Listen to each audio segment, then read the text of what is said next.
বনাবলৈ লৈছোঁ অকণমান হাঁহ মাংস। কেনেধৰণে বনাওঁ তাকে অকণমান বোলো কেমেৰাত বন্দী কৰি আপোনালোকক দেখুৱাওঁ। আপোনালোকে চাওকচোন। যদি ভাল পায় লাইক কমেণ্ট কৰিবলৈ নাপাহৰিব দেই। সকলোকে কাতি বিহু আন্তৰিক শুভেচ্ছা জ্ঞাপন কৰিছোঁ। যিহেতু কাতি বিহু ৰাতিৰ দিনাখন আমি কাতি বিহুৰ দিনাখন আৰু ৰাতি বনাইছোঁ এতিয়া হাঁহ মাংস।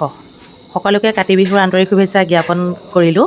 যিহেতু দিনত দুটামান ভিডিঅ' দিয়া হ'লেই বাৰু, যিয়ে নহওক ৰাতি আমি কি কিনো বনাইছোঁ, কেনেধৰণেনো কি যোগাৰ কৰিছোঁ তাকে অকণমান কেমেৰাত বন্দী কৰি আপোনালোকলৈ লৈ আহিছোঁ। যদি ভাল পায় লাইক কমেণ্ট কৰিব। এতিয়া মই হাঁহ মাংস বনাবলৈ সাজু হৈছোঁ। কেৰাহীত জোখমতে তেলখিনি দি ল'লোঁ, সৰিয়হৰ তেল। এতিয়া মই ভাজিবলৈ আৰম্ভ কৰিছোঁ দেই।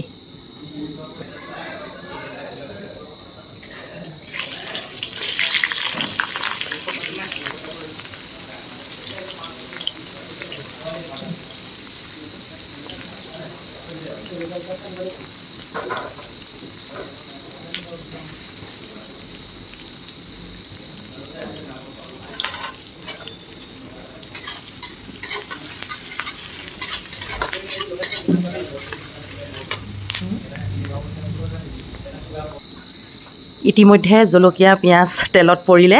এতিয়া খুব ধুনীয়াকৈ ভাজি ল'ম।